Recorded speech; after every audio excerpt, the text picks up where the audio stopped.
President Leibowitz, Ron, we're so honored to have you here with us this evening. You've been a voice of moral clarity in this period since October 7th, and we have an enormous amount to discuss, so I'm going to dive right in. Sure. I don't need to say that this was a very challenging year on campus, particularly when it comes to student activism and challenges to even the broadest notions of campus free speech. You've had to balance that free speech against the need to maintain an environment free from discrimination and harassment. What lessons would you say you learned this year about how to handle protest on campus? First of all, let me say thank you for inviting me this evening. It's a wonderful opportunity to speak to so many, and unlike a faculty meeting, it looks like a friendly crowd. I would say there are a lot of lessons learned along the way this past year. And perhaps the most important ones were not being prepared for what we saw this past year. I'm going to leave it. Specifically, seeing our campus react in such a way to October 7th and having no sense of things related to First Amendment rights or to free speech or the responsibilities that come with free speech, the time, place, manner aspects.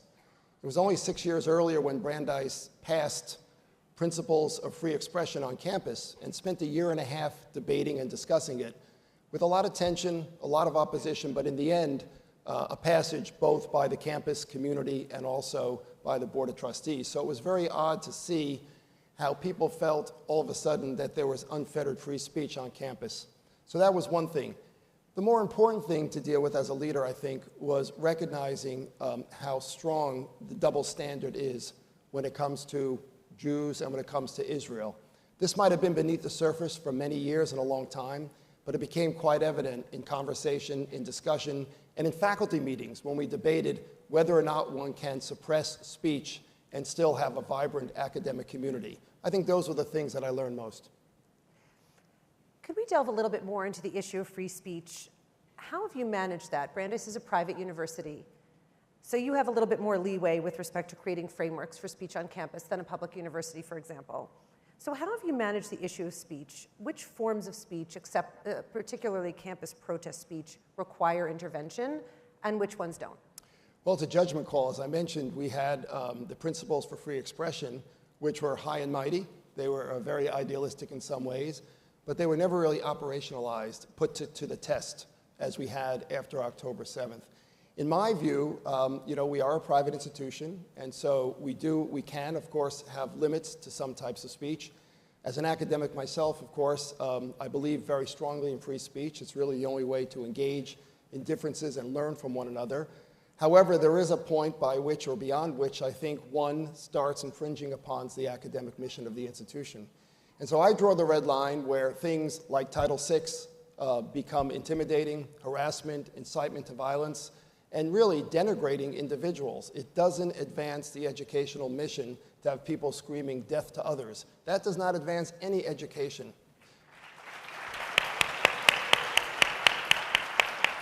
And in my conversations on campus, I've deemed that type of speech gratuitous speech rather than free speech.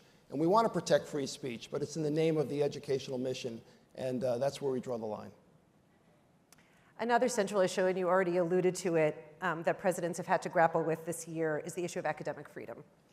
We've all seen many examples of university faculty members from around the country who hold views that are anti-Zionist and anti-Semitic, and even use their positions as faculty members to platform those views.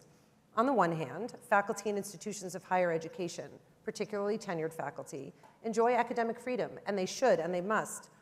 On the other hand, activist classroom spaces and other behavior of faculty have really contributed to the toxic atmosphere for Jewish students on campus. How have you managed this issue at Brandeis? One thing I tried to do was to send out a clarifying memo, not so necessarily warmly received by all faculty, but it tried to remind folks as to what academic freedom is and isn't. Academic freedom is critical, of course, for the advancement of any discipline, the pursuit of knowledge, the pursuit of truth. However, it doesn't give anyone the right to say anything at any time in any classroom. And in the classroom, academic freedom gives the faculty member the right to assign readings, to lecture on things in his or her expertise. It doesn't allow me, as a geographer, Russian specialist, to go into a room and pontificate about something about which I am not an expert. That is not academic freedom. I can do it outside the classroom. I can do it outside of the context of Brandeis University, but it's not right for the faculty member. It's not academic freedom to pontificate on any and all issues in the classroom. We haven't had many of those circumstances at Brandeis, and our students are very outspoken. I've only heard a few of these, and I check weekly in our Office of Equal Opportunity lodge such complaints. We've had a few, and one good example is when a faculty member postponed or canceled class to allow students to go to a pro-Palestinian protest. I'm not against pro-Palestinian protests whatsoever, but for a faculty member to take a position to cancel class, not to reschedule it, but also to put students in that class who don't want to go to the rally and have very different views for what that rally was about, really shows poor judgment and really, in my view, is a violation of academic freedom. And so we had the conversation.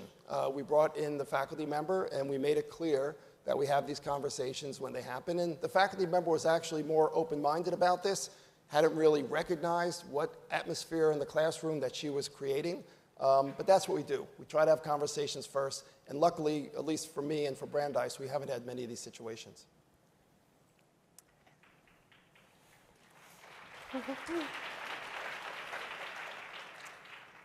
How should universities be looking at conversations about BDS, boycott, divest, and sanction movement that calls for sidelining and exclusion of Israel, or any kind of call for restriction on academic and economic engagement with Israel? Has that been an issue at Brandeis, and how have you managed it? It hasn't been a real visible issue until we had conversations at said faculty meetings over the course of the last 5 months, where faculty members were trying to understand, where the line was drawn between what is anti-Semitism and what is anti-Zionism. And we talked about the Venn diagram and where they intersect. And some faculty members would stand up and say, I am Jewish, as a Jew. I'm very much for BDS. Ron, do you consider me an anti-Semite? I held my tongue in those big faculty meetings, but in small venues, I had 9 or 10 small meetings with faculty, anywhere from 7 to 15 faculty members to talk about campus climate and to talk more specifically about these issues. And that same individual repeated the question to me in the small conversation group and said to me, I'm a Jew, I'm a philosopher, and I'd like to know whether or not you think I'm an anti-Semite because I'm a strong supporter of BDS. And my only response to the individual was, I can't tell whether or not you're an anti-Semite or not, but tell me this. What other BDS movements are you involved in other than the one with Israel? And there was silence.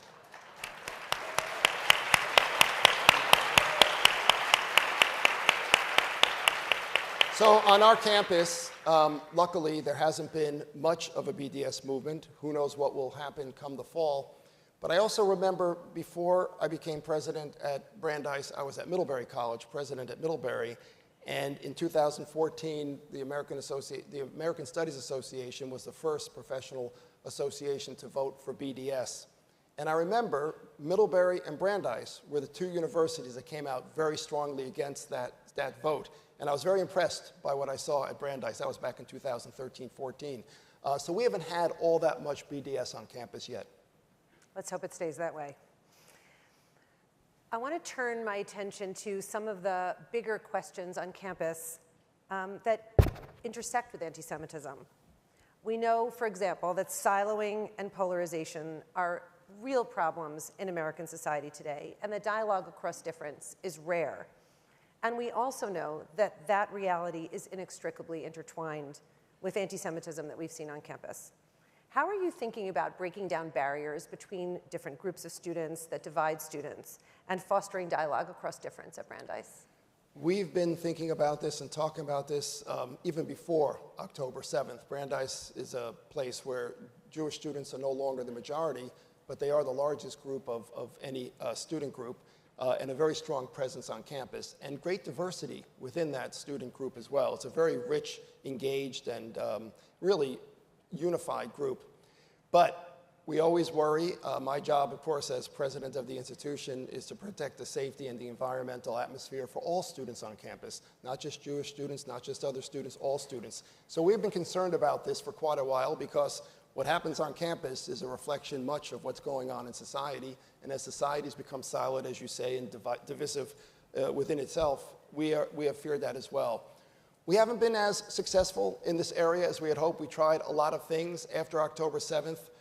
We tried learning circles, which is big in the Native American community, which is different from just having group encounters because it has a respectful presence for each individual who states their case without any response. But there's a scribe who collects all the information and then, of course, shares it and then go into a second round of these conversations as well. We had a teach-in. We canceled classes to have a full day of teaching with panels of specialists on the conflict. We had panels that were sponsored by the Schusterman Center for Israel Studies and the Crown Center for Middle East Studies with experts from the greater Boston area. All these things happened over the course of 3 or 4 months.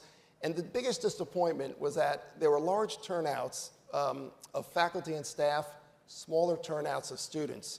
And when we engaged the students to talk to them, they just felt that they'd been through a lot, and they felt and they feared that they were putting into jeopardy a lot of the friendships that they had on campus by coming to these and speaking out. So we're back to the drawing board trying to figure out the best way to do this. In the fall, we'll have Khalil Shikaki and Shai Feldman, a Palestinian from Ramallah, and Shai Feldman's an Israeli from Tel Aviv who's on the Brandeis faculty. They'll be teaching a course that they've taught before 9 times, but not for the last 4 years, on the conflict and how to teach and learn about the conflict. We're looking forward to that and having some events related to that to get more students drawn in. But this is our big challenge. It's really, really difficult. Students don't want to risk their relationships on campus. And it's not, in essence, at Brandeis at least, about fearing grades or insulting faculty. It's more the cohesion and cohesiveness of the community that's very, very important to the students at this point. This spring, Brandeis took the step of extending the date by which students could apply to transfer to Brandeis from other universities. Could you talk a little bit about your decision to make that policy change? Why did you think that that was an important thing to do in this moment? I think we were watching what was going on so many campuses, seeing what was happening and recognizing it was late in the semester, and we had a deadline normally for transfers that was at the end of April. And at that point, we said to ourselves, which students who wanted to just pursue their academic work outside of all this mishigas on their campuses could do so? And what would be their path to do it? Would they all have to take off?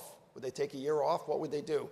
And so we had this conversation, and I think if you saw the notice that went out, it wasn't just for Jewish students, although we were focused primarily on Jewish students, but it was for all students, and we noted that because we had heard in some conversations, just in talking to friends and talking to relatives and people across the country, that a lot of students just wanted to pursue their studies. They didn't like the interventions that were going on. They didn't like that at Columbia, they could not go into the dining halls or library for 2.5 weeks. And you question what that did to their studies. And so we decided to open the doors and invite those who wish to do that. We put it towards the end, May 31st, because we figured April 22nd, April 29th, too close to finals. Students would not really have presence of mind to apply. And so we kept the deadline open till May 31st with decisions to come on June 30th.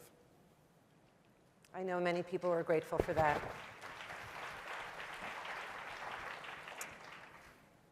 So none of us can accurately anticipate what's going to happen this fall, but we imagine that you and your team are carefully preparing for a range of scenarios on Brandeis's campus come September, including perhaps student protests, including all kinds of possibilities.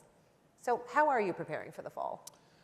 We're trying to make best use of all the remarkable resources we have on our campus, and many campuses have as well, to engage students in smaller groups. We're engaging our 5 chaplains in our chaplain's office of all faiths to have multi-faith conversations, interfaith conversations. We're talking to our research centers. We have 5 research centers at Brandeis that deal with the Jewish experience and also Israel. We're getting them to sort of host, encouraging them to host events that they can engage in small groups. We recognize that big group meetings aren't really effective. So we're trying to do as much to engage students. My whole senior staff recognizes that students might feel a little intimidated to come in and talk about campus climate to the president, so they're holding extra office hours specifically for students to come in small groups to meet with them as well. But we're all ears. If people have really good ideas on how to open this up, because it's been very, very challenging, we're all ears. And last but not least, we are here in a room full of prospective and current university students, parents and grandparents, all of whom are really keen to know that the future for Jewish students will be a bright one of unfettered opportunity, as we have known in the past in America, the recent past. What role do you see Brandeis playing in the national conversation about fostering inclusive and fair environments for Jewish students in the higher education space? Boy, well, Brandeis has a special place in higher education in the United States. It's the singular, secular, Jewish-founded institution in the country.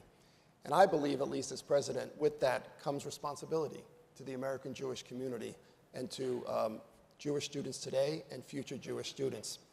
So in addition to the excellent academic resources that I mentioned before, we launched a multi-pronged program on anti-Semitism at Brandeis about 15 months ago. This was with the support of Robert Kraft and the Kraft Foundation to Combat Anti-Semitism. Robert and his foundation gave us the funds to create 3 programs, one that addressed students, one that addressed leaders in higher education, and one that addressed our Hornstein Professional Jewish Leadership Program. All 3 of these areas, I believe, will combine to address the 3 areas that need to engage in anti-Semitism to make a difference in the future.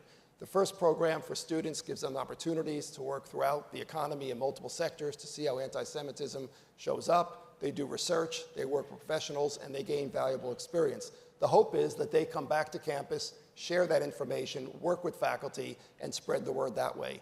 The second program is something that I'm very partial to, because I believe strongly that you can't leave the onus on all the students. If leadership at universities and colleges don't understand what anti-Semitism is and how best to address it, I don't think we have a chance in higher education. So leadership is important.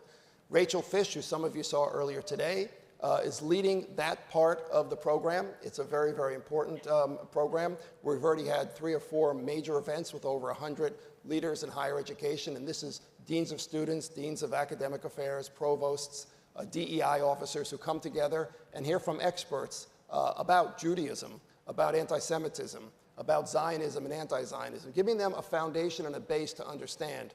We've also started programs K through 12 as well, where teachers will come into Brandeis, where Rachel puts together a program for a day or 2 days. We just completed a 4-day institute at Brandeis this past Friday, doing the similar things. So we're very committed to this teaching and outreach in the area of anti-Semitism. And the Hornstein program is really just preparing future professional Jewish leaders, and we're revamping the whole curriculum to bring modules and anti-Semitism into the curriculum.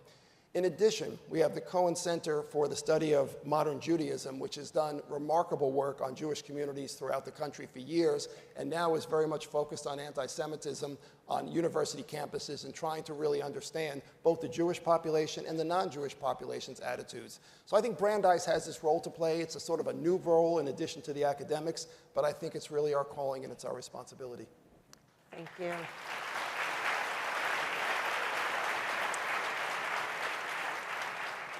We are so grateful for your moral clarity and your incredible leadership, and I think that this entire audience, and indeed the entire American Jewish community, can take an enormous amount of pride in Brandeis University. Thank you so much for joining us.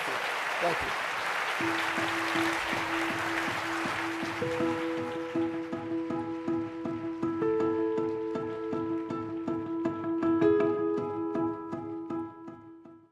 Please welcome President of the University of Michigan, Dr. Santa Ono, and AJC CEO and Michigan alumnus, Ted Deutch.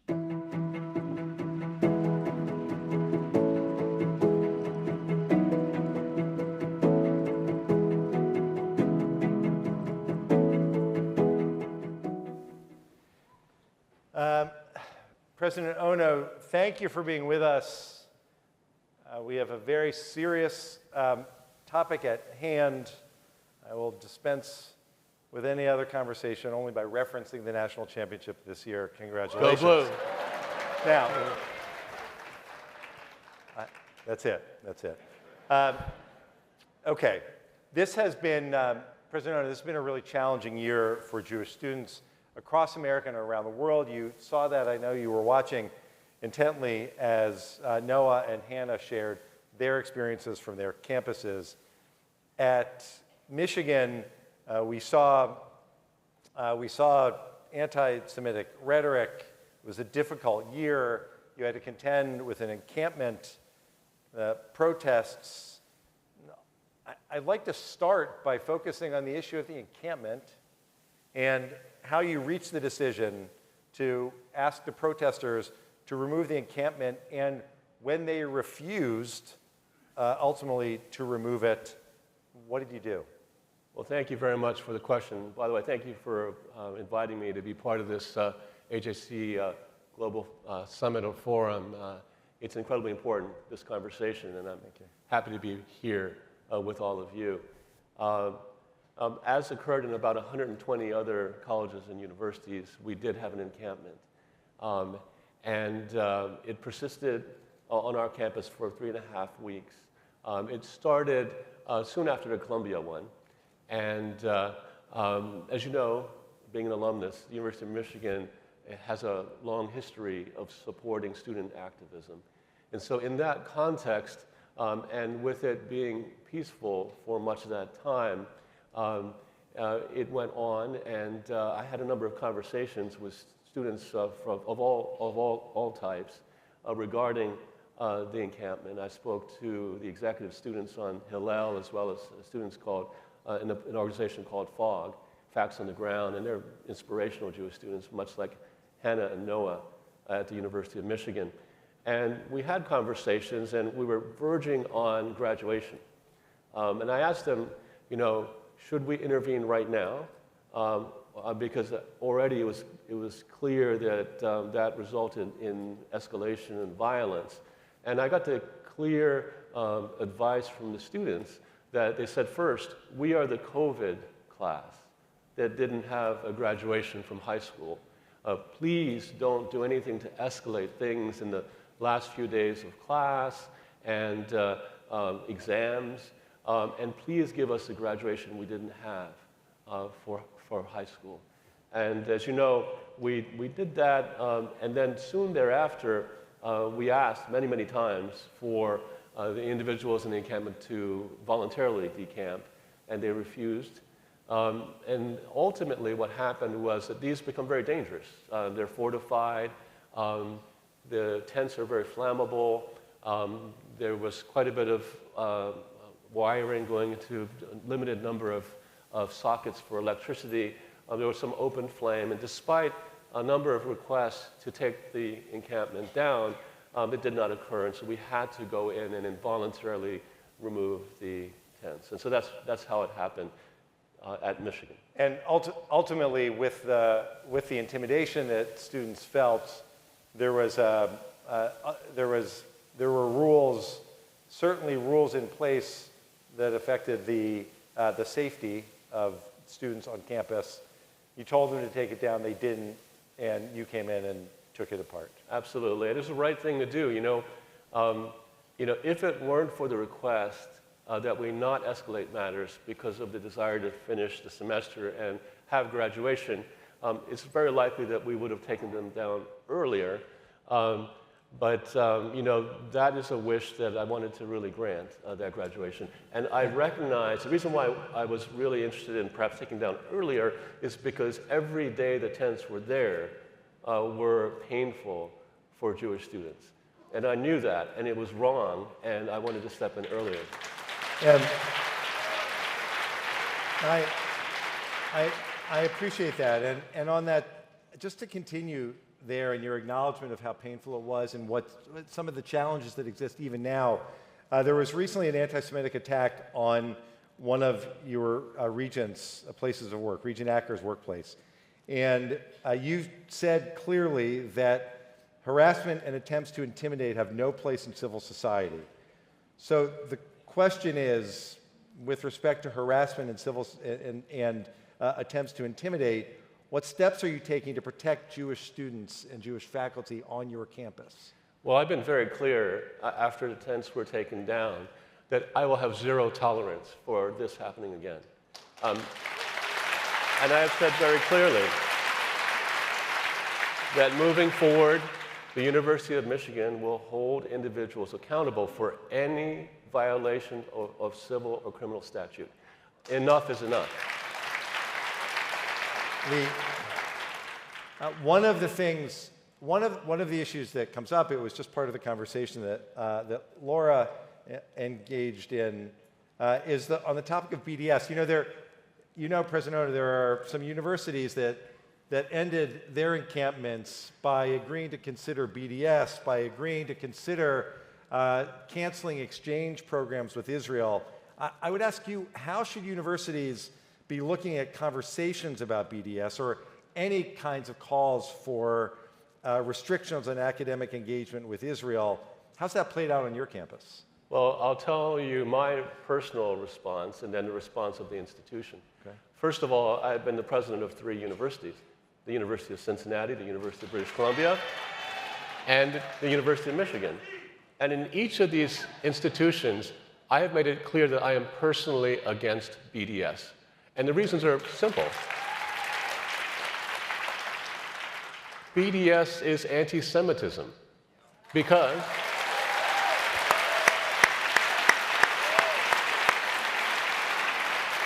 boycotting one nation, in this case Israel, to the exclusion of any other nation is nothing other than anti-Semitism, and it's antithetical to my personal values, first of all. And the calls, some universities have considered BDS. They've considered ending academic engagement with Israel. Can you tell us about Michigan's relationship with Israeli institutions, academic exchanges? How are you approaching that issue?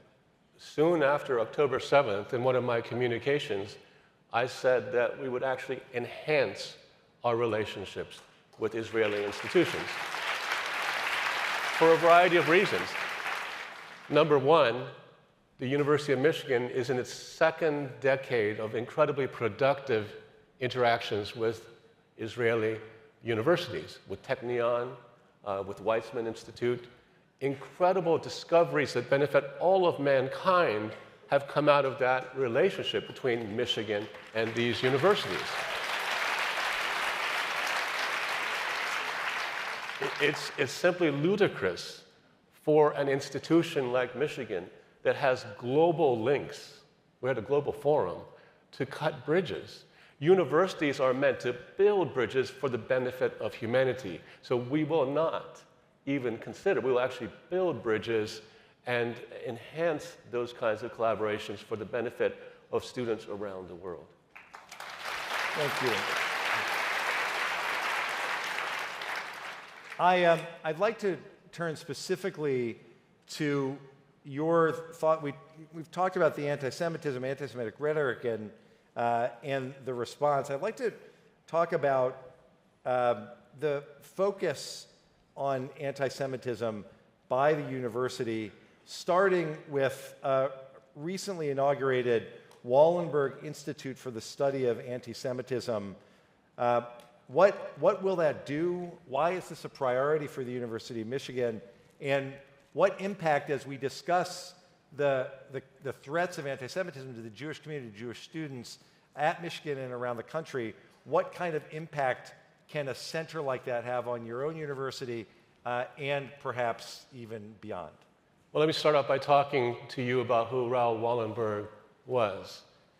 He was a righteous among nations recognized individual of Swedish origin who was a graduate of the University of Michigan in 1935.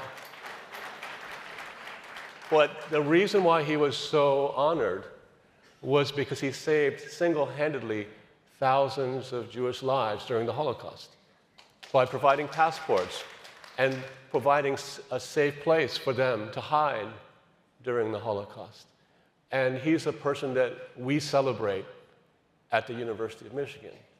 And the reason why the Wallenberg Institute was created was we thought about it in the early days of my presidency, that if you have someone of that caliber, we should celebrate them because students and faculty and staff should emulate Raoul Wallenberg.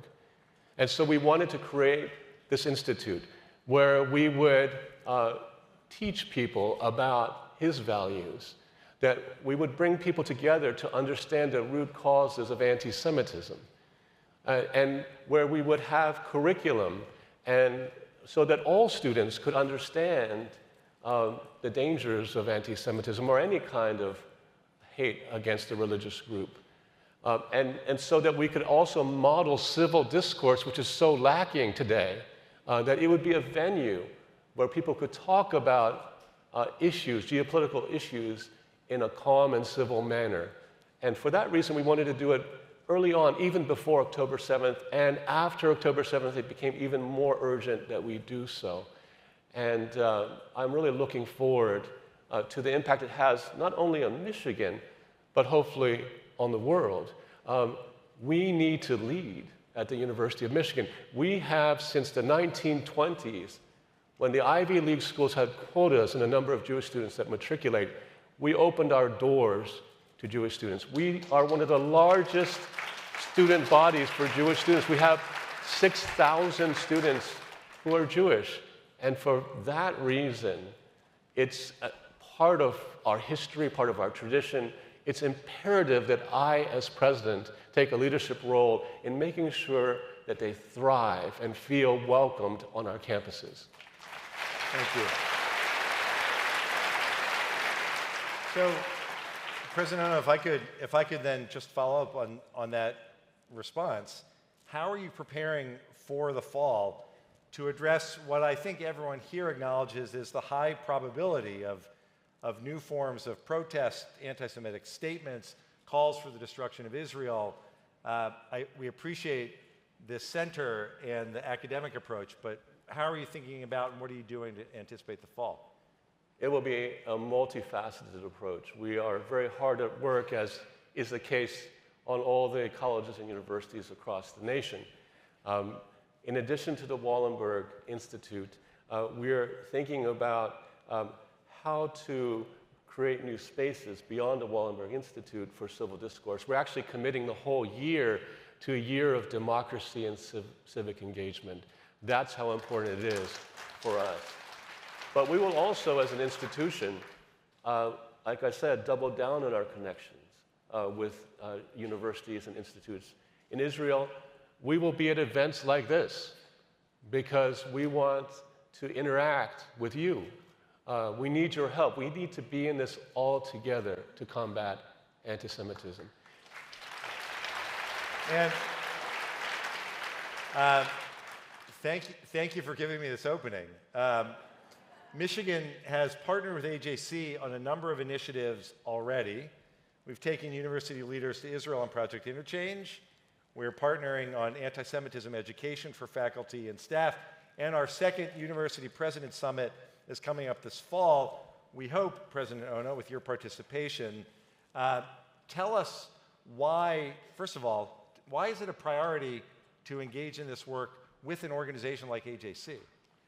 Well, I'm very grateful to AJC for the collaborations that we already have. And some of you may know that we will be providing anti-Semitism education and training to faculty, staff, and students, and even alumni.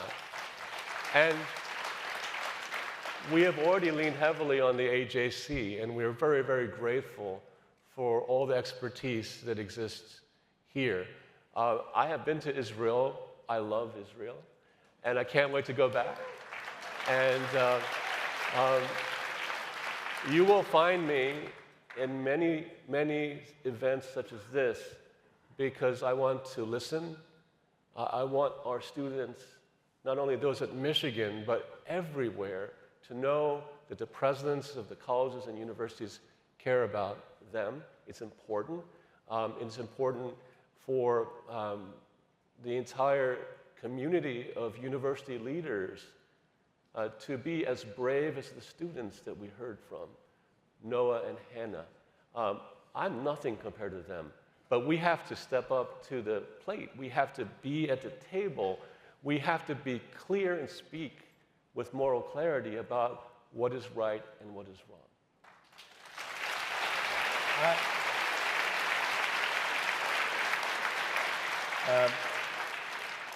President Ono, it shouldn't be that hard to say in front of almost 2,000 Jewish leaders from around the world that we have to speak with moral clarity about this moment, but unfortunately for too many it is. Thank you for saying that out loud with us. And finally, President Ono, we have several hundred campus leaders from around the world who are here at Global Forum. Jewish students want to know that their university officials are listening to them, that they will engage with them. And they want to know that their university presidents will engage with them as they would with any other student population. Tell us what, as we prepare to wrap, tell us what you'll be doing this fall to ensure that you're actually listening to student voices on campus in the face of this anti-Semitism that we've seen since 10/7. I'll be very honest with you. During this year, as you say, it's been a very difficult year. If there was one thing I would do better, it would be more present for our students. You know, I'm not going to wait till the fall to answer your question. I was approached by the executive of Hillel, by Facts on the Ground, FOG, and these students, every single one of them are inspirational, just like Noah and Hannah on our campus. And I've spent time with them. I would have done it earlier if I were to do it again, but I have met with them before the end of the semester. I'm going to meet with them before they come to campus. I'm going to meet with them regularly throughout the year. I was going to go to Hillel for Shabbat dinner, and some of you may know that I went there. When I was going there, it got out that I was going to attend, and there was a concern that I would be a disruption to what should have been a joyous occasion. This time around, no matter what happens, I'm going to go there because being present is important. And President Ono, do you have a message specifically for the students? I think so often in these meetings we talk about the students, but they're here. They deserve to hear from you. Well, I don't know. Could the students stand? I can't see all of you. Could you please stand so we can give you a round of applause? Please stand.